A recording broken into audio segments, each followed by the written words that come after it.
तो last episode के and पे हमने देखा था कि स्ट्रॉन्ग होल्ड के अंदर बैठे हुए महुआ जो होती है वो वुकोंग से कहते हैं कि लगता है कि सिचुएशन हमारे हक में ज्यादा खराब होने वाली है। तुमने यहाँ पर जो प्लान बनाया था क्या वो सही था? इतना सिंपल प्लान तुमने बनाया था। अब यहाँ पर चोलियो ग्रुप का मास्टर जो है वो हमारे खिलाफ बातें करेगा और पूरी म्यूरम को हमारा दुश्मन बना देगा। वो यहाँ पर ये कहेगा कि हम लोग अपने मेहमान को यूज कर रहे हैं अपने बिजनेस को वापस हासिल करने के लिए। वो इस बात को अपने हिसाब से बना सकता है और इस बात को अपने हिसाब से बनाने के बाद वो कुछ भी कर सकता है, पूरी की पूरी म्यूरम के अंदर खबरें फैला सकता है। तो वहाँ वुकोंग उसे कहता है क्या तुम्हें वाकई में लगता है कि चोनियो ग्रुप के लोगों के पास इतना समय होगा कि वो तुम्हारे नामगोंग फैमिली के ऊपर इस तरह के इल्जाम लगा सकें? तो वो उसे कहती है इस बात का क्या मतलब है? तुम शायद यहाँ पर चोनियो ग्रुप के पैट्रियार्च के बारे में जानते नहीं हो। वो कितना ज्यादा कनिंग इंसान है, वो एक बहुत ही शातिर किस्म का इंसान है। वो ऐसे ही यहाँ पर चोनियो ग्रुप का पैट्रियार्च नहीं बन गया, पिछले कई अरसे से उसने यहाँ पर हमारे बिजनेस के ऊपर कब्जा किया हुआ है। जबकि माँ वुकोंग जो था आगे हंसना शुरू कर देता और कहता है कि मुझे यहाँ पर सब कुछ पता है कि आगे क्या होने वाला है, लेकिन तुम्हें नहीं पता कि आगे क्या होगा। तो मुवा कहते हैं ये पता नहीं यहाँ पर क्या सोच रहा है, इसे यहाँ पर पता नहीं क्या पता है कि यहाँ पर ये कैसा प्लान बनाकर बैठा हुआ है। तो वहाँ वुकोंग सोच रहा होता है कि यहाँ पर फिलहाल के लिए उन बेवकूफों को इतना आइडिया नहीं होगा कि बहुत ही जल्दी उनके ऊपर एक क़यामत ढहने वाली है, क्योंकि उन लोगों के ऊपर इल्जाम है कि उनके पास स्टारफॉल आयरन का टुकड़ा है और जो भी यहाँ पर स्टारफॉल आयरन के पीछे ब्लड सर्पेंट का मास्टर है वो यहाँ पर जरूर आएगा। वो चोलियो ग्रुप के पास से अपने इस टुकड़े को लेने के लिए जरूर आने वाला है, क्योंकि यहाँ पर जिसे ये स्टारफॉल आयरन कहते हैं वो मॉडर्न राम से नहीं है बल्कि वो हमारी गार्ड्स की राम से है और उसे यहाँ पर 7 स्टार स्वॉर्ड कहा जाता है। 7 स्टार स्वॉर्ड जो थी वो टूट गई थी और 7 स्टार स्वॉर्ड के टूटने के बाद उसके टुकड़े इस दुनिया में आकर गिरे थे, जिन्हें ये लोग स्टारफॉल आयरन का नाम दे रहे हैं। लेकिन अगर इन टुकड़ों को आपस में जोड़ लिया जाए तो दोबारा से 7 स्टार स्वॉर्ड को बनाया जा सकता है, जो कि गार्ड्स का डिवाइन वेपन है। तो इसी के साथ ही दिखाते हैं कि एक हट्टा कट्टा बंदा अपने कंधे के ऊपर एक बड़ी सी तलवार उठाए हुए चोलियो ग्रुप के बाहर आकर खड़ा हो जाता है। वो उनके फैक्शन के बाहर आ जाता है ताकि वो आकर उनके पास से अपने टुकड़ा वापस ले सके। तो ये डिमोनिक फैक्शन का एक मास्टर होता है। तो हमारा वुकोंग सोच रहा होता है कि मुझे लगता है कि मेरा रियल प्लान यहाँ पर कामयाब होने वाला है। बहुत ही जल्दी यहाँ पर कोई बहुत ही पावरफुल डिमोनिक फैक्शन या फिर कोई भी जो भी यहाँ पर उस टुकड़े के पीछे है उस जगह के ऊपर पहुंचेगा, चोलियो ग्रुप के ऊपर आकर अटैक कर देगा। तो चोलियो ग्रुप के मास्टर श्योनबो को दिखाता है कि वो अंदर बैठे होते हैं और इसी के साथ उन्हें बाहर से चिल्लाने की आवाज आ रही होती है। तो उनका सर्वेंट जो होता है भागता हुआ अंदर आता और कहता है कि माय लॉर्ड एक बहुत ही अर्जेंट न्यूज़ है, कुछ बहुत ही बुरा हुआ है। तो वो उसे कहते हैं बताओ क्या हुआ? तो वो कहता है कि सारे एक बहुत ही पावरफुल मॉन्स्टर्स ब्रूट हमारे दरवाजे के ऊपर आया और उसने आकर अटैक करना शुरू कर दिया है। वो हमारे पास से आकर स्टारफॉल आयरन मांग रहा है। वो कह रहा है कि हमें स्टारफॉल का आयरन वापस दो। तो ये बात सुनने के बाद पैट्रियार्च से कहते हैं क्या लगता है कि ये बातें बड़ी तेजी के साथ फैल गई हैं। लोग यहाँ पर दूर दूर से यहाँ पर इस बात को सुनने के बाद चले आए हैं कि हमारे पास स्टारफॉल का आयरन का टुकड़ा है, लेकिन हमारे पास तो है ही नहीं। फिर साथ ही वो उसे कहते हैं कि मैं चाहता हूं कि उस बंदे के ऊपर तरस मत खाना, अपने सोल्जर्स को लेकर जाओ, जाकर उसको मार डालो। उसने हमारे लोगों के ऊपर अटैक किया, हमारा दरवाजा तोड़ा है, तो फिर उसे यहाँ पर इतनी सजा तो मिलनी चाहिए। तो उसका बंदा उसे कहता है लेकिन सर आप मेरी बात को समझ नहीं पा रहे। वो बंदा जो यहाँ पर आया उसने आने के बाद दरवाजा तो तोड़ा है, लेकिन वहां पर जितने भी सोल्जर्स थे दरवाजे के ऊपर वो सारे के सारे मर चुके हैं, उनमें से कोई एक भी जिंदा नहीं बचा। यानी कि उसने आने के बाद तबाही मचा दिया, वो सभी को मारता हुआ आगे की तरफ बढ़ता जा रहा है। तो पैट्रियार्च कहते हैं अब इस बात का क्या मतलब है, क्या सभी लोग मर गए? तो वो कहता है जी सर सभी लोग मर गए। अभी वो इतनी बात करता है, इसी के साथ उस बेचारे की गर्दन भी कट जाती है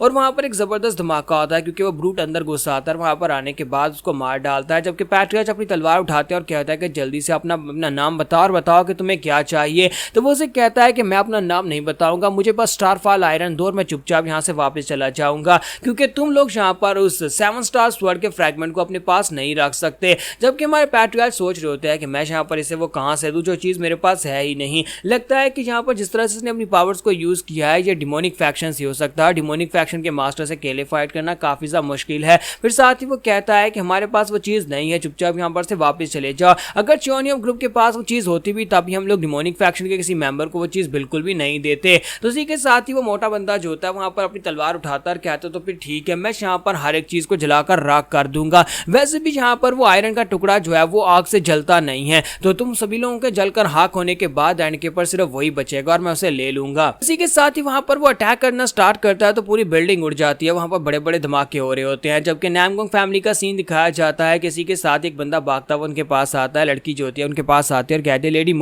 मुहुआ हमें यहाँ पर एक इन्फॉर्मेशन मिली है और हमें यहाँ पर मदद की रिक्वेस्ट मिली है। एक राइटगेस फैक्शन चोनियो ग्रुप के लोगों ने मदद की रिक्वेस्ट मांगी। उन्होंने कहा कि उनके ऊपर डिमोनिक फैक्शन के लोगों ने अटैक कर दिया और उन्हें मदद चाहिए। इस वक्त वो हमारे पास से मदद मांग रहे हैं और हमें जाना पड़ेगा। तो मुहुआ कहते हैं क्या इतनी रात के वक्त जहाँ पर उनके ऊपर कौन अटैक कर सकता है और वो जहाँ पर हमारी मदद क्यों मांग रहे हैं। फिर साथ ही वो कहते हैं कि ये राइटियस फैक्शन के अंदर एक असूल है कि अगर कभी जहाँ पर तुम्हारे पर अटैक होता है तो तुम लोग दूसरी राइटियस फैक्शन के लोगों से मदद मांग सकते हो, चाहे तुम्हारे अपने रिलेशंस कैसे ही बुरे क्यों ना हो, लेकिन जब जहाँ पर किसी के ऊपर अटैक होगा दूसरी राइटियस फैक्शन को उनकी मदद करने के लिए जाना ही पड़ेगा। फिर साथ ही वो वहाँ पर वुकोंग की तरफ देखते हैं और कहते हैं कि मुझे लगता है कि ये सारे का सारा इसी का ही प्लान था और जहाँ पर मुझे लगता है कि ये सब कुछ पहले से पता था। तो हमारा मंकी किंग उसे कहता है कि चलो फिर अब जल्दी से चलते हैं और साथ ही उसे कहता है कि मेरा सारे का सारा प्लान जहाँ पर वैसे ही चल रहा है जैसा मैंने सोचा था। अब जबकि मैंने जानबूझकर सभी के सामने जाकर वो स्टारफॉल आयरन का टुकड़ा फोर्ज वालों को दिया था और उसके बाद मैंने जब यहाँ पर उस बॉक्स को ओपन किया तो बॉक्स खाली था। तो वो वहाँ कहती है लेकिन यहाँ पर सब कुछ बताओ, तुम्हें सब कुछ पहले से पता था ना कि यहाँ पर ऐसा कुछ होने वाला और एक थर्ड पार्टी आकर चोलियव ग्रुप के ऊपर आकर अटैक करेगी,